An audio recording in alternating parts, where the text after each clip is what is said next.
Good morning and welcome to the Business Exchange Southwest Charity Conference and Expo 2021 in partnership with Milstead Langdon Accountants and Stone King Law.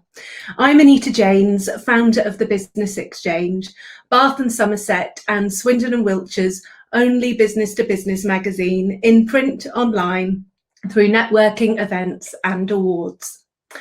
The aim of the conference and expo is to connect local businesses, charities and not-for-profits for success. This is the third year we've held the conference, but the first we've held it virtually.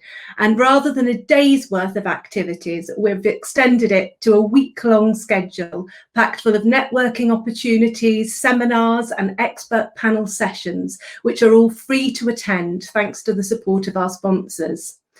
Working with Milstead Langdon and Stone King on this project is a real partnership, with both firms supporting the conference from the beginning. A huge thank you to the teams for making this week possible. We've designed this year's event to be something you can hop in and out of throughout the week to fit around your day. We've scheduled several networking slots during the week, and all you need to do is just press the networking button to the left of your screens. Hop in randomly matches you for 2 minutes for one-to-ones, and if you want to extend the meeting, just press the extend button. We also have a number of exhibitors to browse. Please do visit their virtual stands, read their presentations and watch their videos to find out all about their offering and their latest appeals. This morning, I'm delighted to be launching the conference with a man who's worked tirelessly through the pandemic for the good of Bath and North East Somerset community. So much so that he was awarded a BEM, the British Empire Medal, in recognition for his services to social enterprise, interfaith relations and the voluntary sector during COVID-19 in the 2021 Queen's Birthday Honours. Please give a warm welcome to James Carlin, BEM, Director of 3SG, the Third Sector Group for B&NES. James, please share your audio and visual.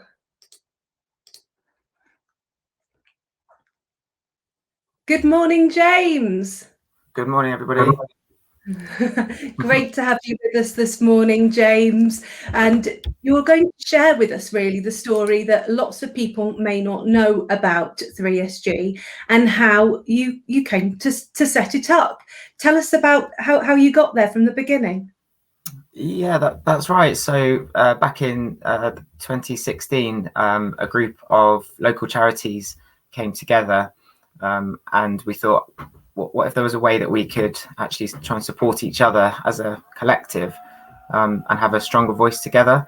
So that group of charities, which was around 10 at the time, has now grown to a group of about 140 charities and social enterprises. And the idea is exactly the same as it was when we started 3SG, which is that, sharing resources, sharing knowledge, widening the number of people who understand and know about the sector as a whole is going to be critical to our ongoing success as organizations. So I'm really proud of kind of where we've gone in that time, and it's not just about kind of me or the trustees. It's about that wider network and the impact of all of those different people coming together around a kind of common theme. And how does it work in terms of funding? So we're very fortunate that St John's Foundation played a crucial role in the development of 3SG, because back in 2018 they were able to provide 3 years core funding for my role, which meant that I could give up my other job. I could concentrate on doing 3SG full time. We could build some infrastructure around the organisation that has led to where we are today. So, as with many charities over the years in Bath and North East Somerset, St John's have been there to kind of play that key role for us. And Quartet Community Foundation as well were able to provide some really flexible funding for us right at the start. And then an organisation called Local Giving who have also supported us. So right at the start there was just a few kind of key donations, and I think this is something that it is an important message for the sector as a whole, that often if you look at some of the kind of big charities or the small ones, it can actually, their sustainability can actually depend on 1, 2, 3, three funders. So events like this are crucial because it just widens the networks, it widens the number of people who understand more about the work that local charities do. So from 2016 to where you are now, obviously you were growing as an organisation, weren't you, pre-COVID? And you spoke at the Expo and conference last year, which we held just before we all had heard about COVID. Yeah. And the world has changed so much since then, and your services have been needed more than ever. Can you tell us about how you've been connecting people through the pandemic? Sure. So, as I said, by around just at the start of the pandemic, we'd done an event where we brought together about 150 people, mostly charities, but also some contacts, like people probably on this call from the sort of Stone King, the council, the NHS. So we'd done an event where we were trying to kind of do that connecting, and we launched a project called Compassionate Communities, literally 2 weeks before the pandemic really started to become obvious what the pandemic was going to look like. And the whole point of Compassionate Communities was, what if we could empower individuals to look after each other, if we could inspire people to get more involved, really take a little bit of ownership in terms of how we try to make Bath and North Somerset a better place to live. And when the pandemic hit, it felt like here was this kind of pre-made, not intentionally, but here was a pre-made movement that we could adapt, so that people could help their neighbours. And I work with the council, so I work with B&NES Council, I work with Virgin Care, I work with the NHS, and we developed this compassionate community hotline, if you like, so people could call in, and they could say, I'm in Twerton, I need some help with my food, and then we could match that person with a local volunteer who was often on their street or a couple of streets away, who could go and pick up their food or medication. And I was completely blown away. I've told this story a few times before, but I was completely blown away. We put the advert out for volunteers, so this would be around the end of March, and we had like 1,000 people in 4 days come forward. A couple of days later, we were up over 2,000 people. Bear in mind, 3SG up till that point had always been myself and 10 trustees and our members. There was no one else. So my personal phone number was for a while like the kind of COVID hotline number. So when we're talking about awards and things, really it's like it's that period, that couple of weeks where we were just in the right place. We were doing that coordination. We were able to link in with the kind of B&NES Council at Virgin Care, and bring it together try to bring it together in a cohesive way. And I think, looking back on it, I think we did a good job in integrating those volunteers with the charities and those kind of statutory services. That was one of the keys to our success, I think. You've been on a huge personal learning curve, I would say, as well, from managing a small team to having to deal with your phone basically blowing up because it won't stop ringing. How did you manage that?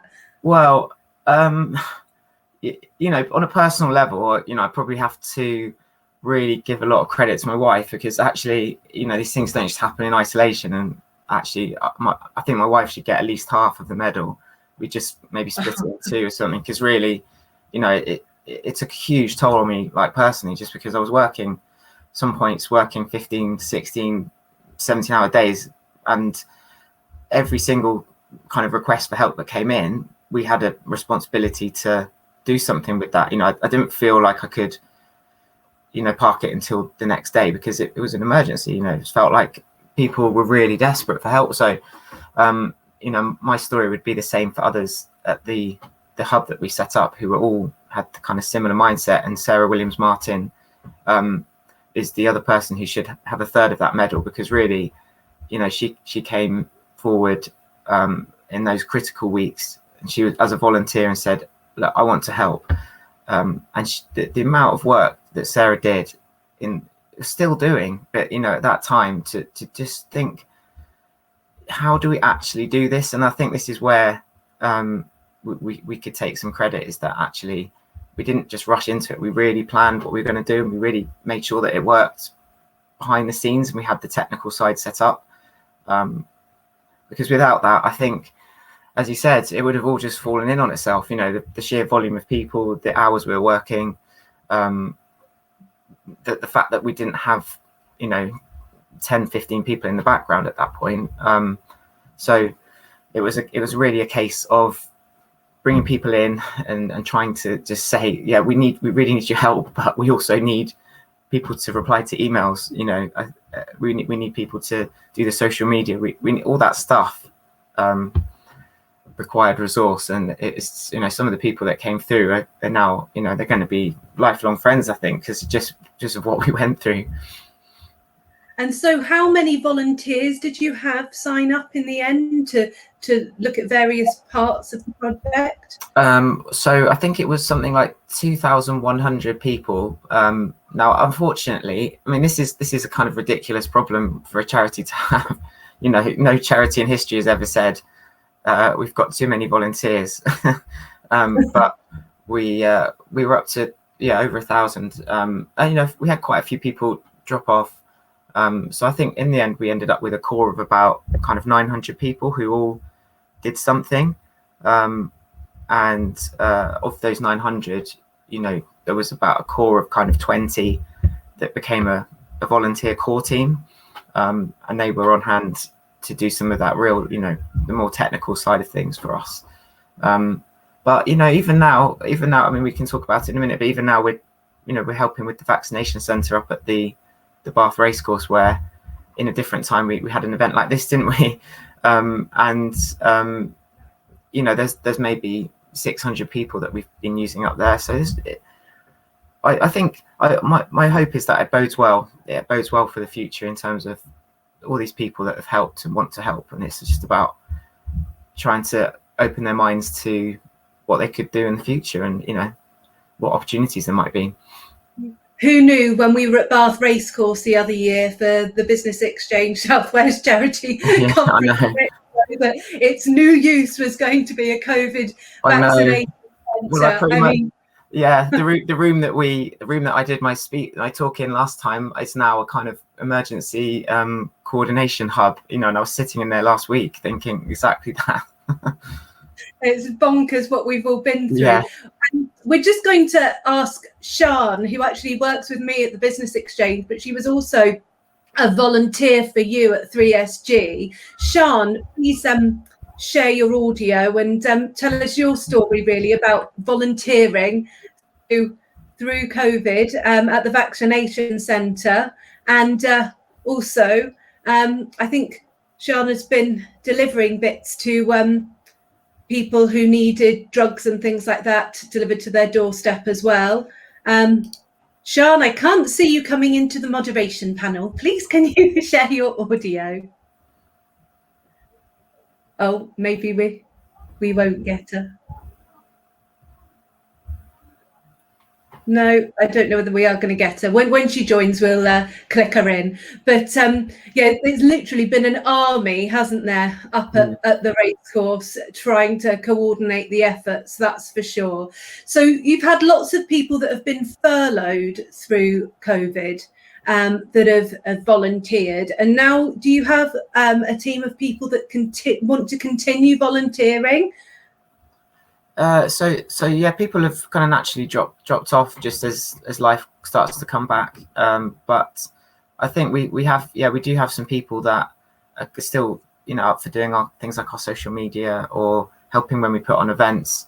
But really, what I want to do, because 3SG, we're not looking for global domination or even Bath and North East Somerset domination, if that's a thing.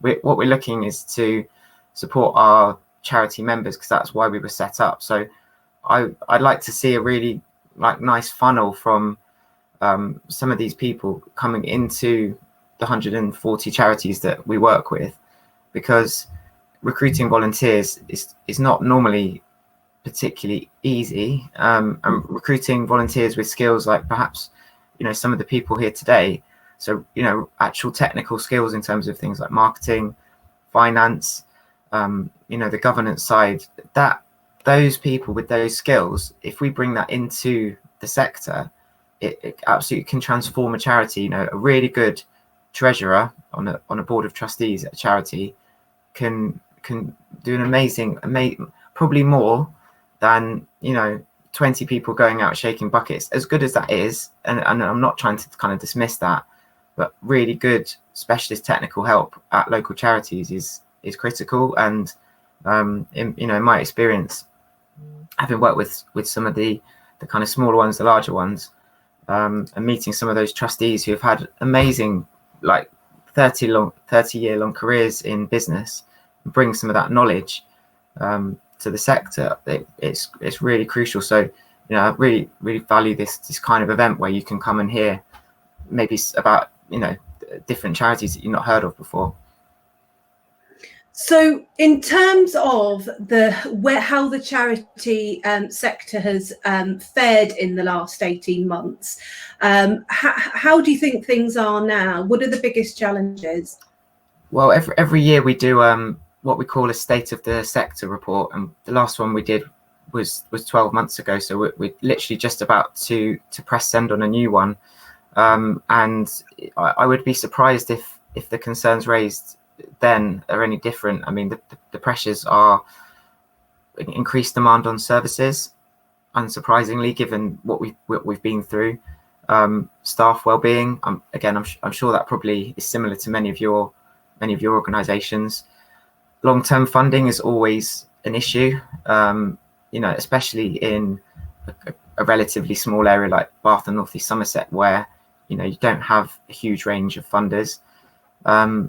The, you know, mental health of the people that many charities are helping is not good. And particularly at the moment, there's like acute pressures on the NHS, on the IUH, and that has huge impacts further down the line. So an organisation like, say, Age UK, if they're doing a home from hospital service, for example, at the moment, you've got many more people in hospital than normal. So there's many more people that need help getting home.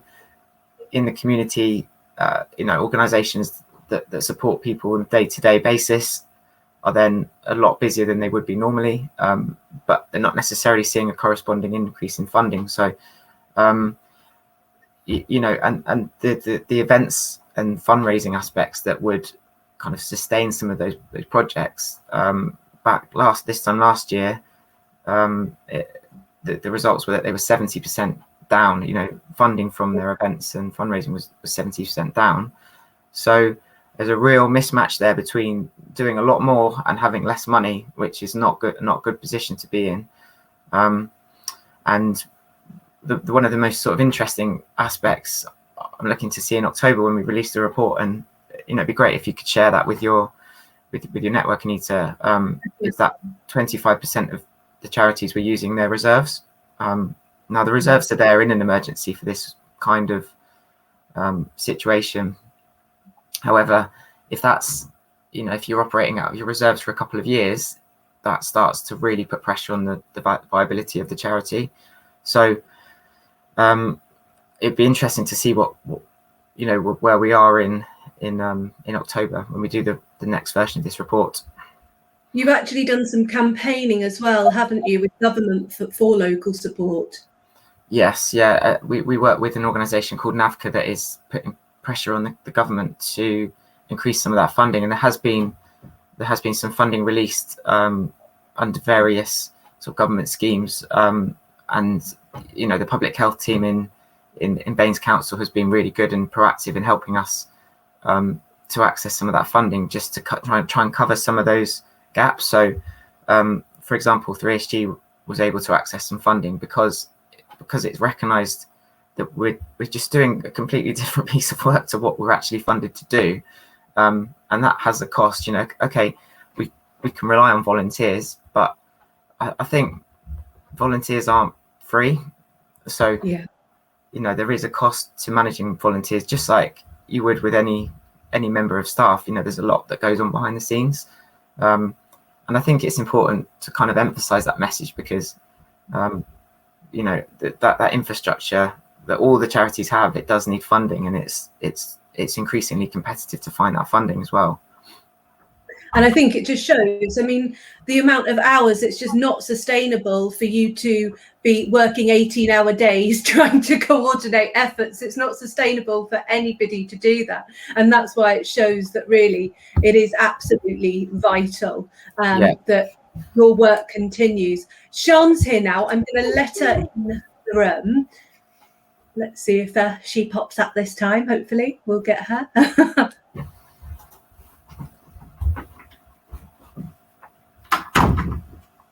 No, we don't seem to be having any luck. I tried to click her in, but that didn't work. Sian, if you want to try again, please do. I'm not quite sure what's going on here.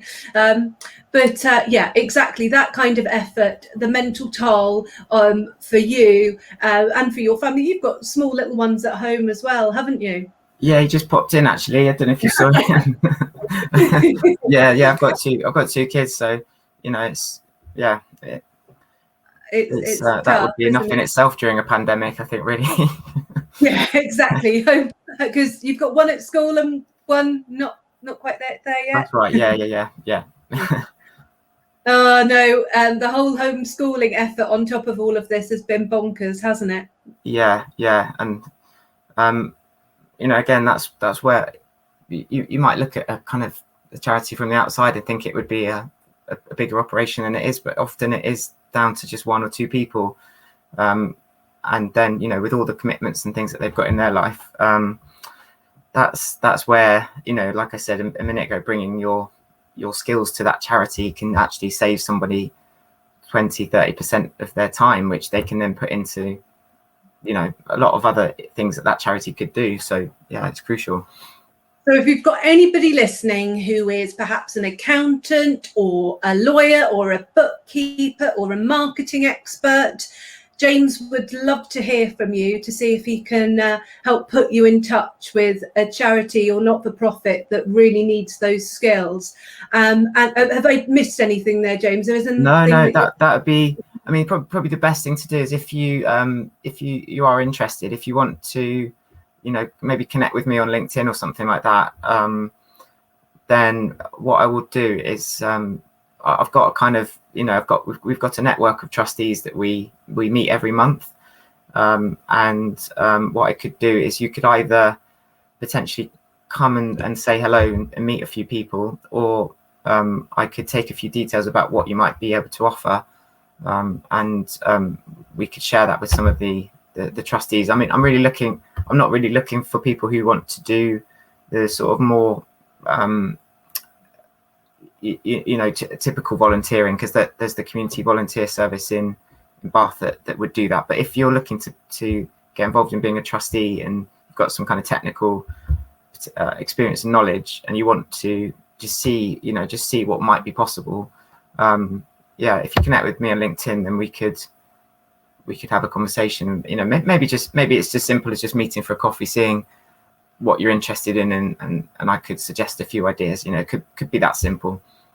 Brilliant. So if you look at James's speaker profile within Hopin, it has a link to his LinkedIn, so you can go straight to his profile and connect. James, I know that you've it's worth mentioning something for the charities and not-for-profits listening out there. You've recently launched a job board, haven't you? Yeah, so that's a way for us to help our members and charities to share their jobs, and that's been going really well actually. In some weeks we've now been up to kind of 15-20 jobs, and I was fortunate during the pandemic that we could employ Miles, who I think's on the call, he was our coordinator. He's done a fantastic job driving that forward, because for us, we do have to have a bit of a commercial head like many charities, and it's just a way for us to bring in a little bit of income and share those jobs. So actually for many people, they may not realize that you can have a really rewarding career within the sector, and I think it has a secondary purpose of sort of highlighting some of the roles that do come through. There's currently the direct, an opportunity to be the director of Citizens Advice B&NES, replacing Les Redwood, who many of you will know. So that there's opportunities to make a really strategic difference within the sector, and you do see people from different backgrounds coming into those roles that can bring some really useful insights. So yeah, for us, it's a way to kind of highlight some of the diversity of the people that we support as well. And are you looking to increase your membership as well? Yeah, I mean, it's difficult to get a really accurate figure, but our best guess would be that there's about 450 active not-for-profits within Bath and North East Somerset. So, what in an ideal world, all of those organisations would be members, and we could offer support. I mean, we would have to grow 3SG, correspondingly, because I think given there's two of us on the team, although thanks to Quartet we have just secured funding for an administrator so we can expand to 3. You want to be able to offer a really good service to all of those organisations as much as possible. But I really do believe, and I'm still passionate, that actually that those charities coming together and potentially looking at partnership bids or collaborations on projects, that is the future for us as a sector. If we go back to if we go back to silo working, heads down, not really looking out more widely, I think we're going to struggle, because in my opinion, issues in society don't just happen in isolation. One thing is quite often linked to many others, as we've seen during the pandemic, where people have said, actually, I do need help, and then it's emerged that there's about 5-6 other things they need help with. So by working together, we could try to tackle some of that. And that's where the idea of a community hub, which we've set up, can do that, because the person comes in, gets some help, and then other organizations can also help that person. So I want to move on a little bit to chat to you about your medal, your British Empire medal. When we interviewed you back when it was the Queen's birthday, April time, you hadn't got your medal yet, and you were waiting for a garden party. Has that happened? Yes, so there was a really nice event in the bandstand 2 weeks ago at the Bath and West Showground. The Lord Lieutenant of Somerset was there, and the High Sheriff of Somerset, who many of you may know, Tom Shepherd. So and Annie Moore was the Lord Lieutenant, and they had a kind of a tea party afterwards. Came up to the bandstand and they read out a citation. There was me and a couple of other people, were probably maybe the youngest people by about 40 years out of the 20 that got a medal. Many of the people had put in 50, 60 years of their life to volunteering for scout groups or all kinds of amazing things. So to be there was amazing. To get that recognition, it puts it into some context, really. And the great thing is, Josh from our team, who was also a key part of the volunteer response, he also got a medal as well. He hasn't received it yet, but he received one too. And I've got all my fingers crossed that Sarah from our team will get one, because she deserves a knighthood or a damehood, to be honest. So I think when you get a letter from with a certificate from the Queen with the BEM on your name, it's like, okay, something quite significant happened there, didn't it? So where have you put your certificate or your letter? I've got it here. So I've got it here, if you can see that. Okay, so I've got my certificate there. I've got the medal. I'm not going to tell you where the medal is because I'm paranoid about it. I've got the medal tucked away somewhere safely. I didn't really get any instructions on when I can wear it, so I'm not sure what the deal is. If I go to a wedding or something, maybe do I wear it then? Or I was thinking, I don't know. I haven't really been told when it's okay to wear it or not. Oh, we'll have to find out the rules for you, because you've got to find an occasion to wear it. That's for sure. Yes, definitely. I put it on like my Twitter profile and email signature and stuff like that, because I thought, it's something to be proud of, isn't it? So it certainly is. And how did you celebrate? Well, we had the kind of tea party afterwards, and then some of my sort of family came around and we had a bit of a party. So Brilliant. Yeah, they're all very well, I'm the youngest of 6 in my family, so they always sort of seem to be surprised when I do something like this, because I think I've just always gone under the radar a little bit, and they're like, what? how did that happen? Oh, brilliant. Yeah. Well, you certainly deserve it, that's for sure. So what's next for 3SG in the next 6 months, year? I suppose we're still reacting to whatever happens next.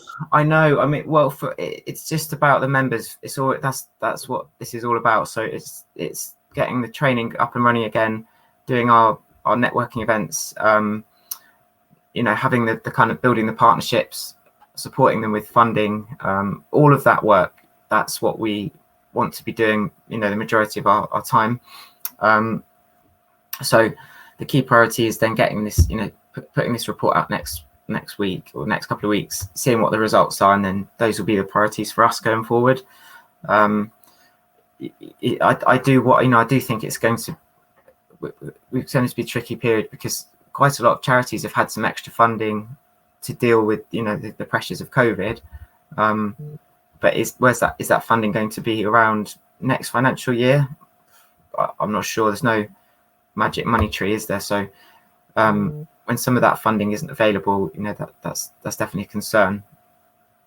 So if you're a business out there that's looking for a charity to support, please do think about ways that you can do that now, whether that's having members of the team volunteer their skill set, or whether it's to try and get the team to do fundraising efforts throughout the year.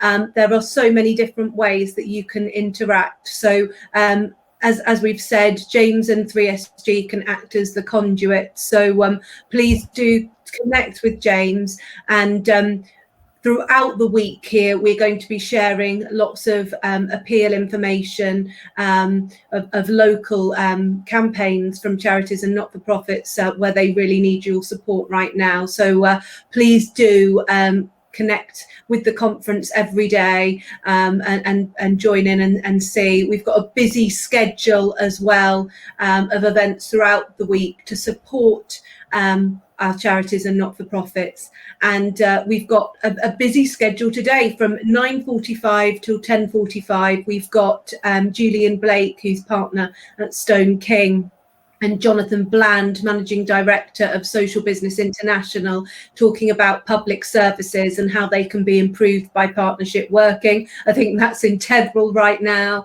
And from 12 till 1, we've got social media trends in a post-pandemic world with Natalie at Naturally Social. So do tune into those sessions as they happen and they're going live. And please do interact with the different Expo stands. 3SG have got a stand here. There's a great little video that tells you all about 3SG. So James, thank you so much for joining us this morning. It's been brilliant to have you here. Thank you for awaking early. We're all later early birds now, aren't we? We're not used to getting up the same and doing this. And once we get out and do a lot more in person, I think people are going to struggle even more, aren't they? At least we can just wander into the next room with doing this virtual lark. So thank you so much for joining us.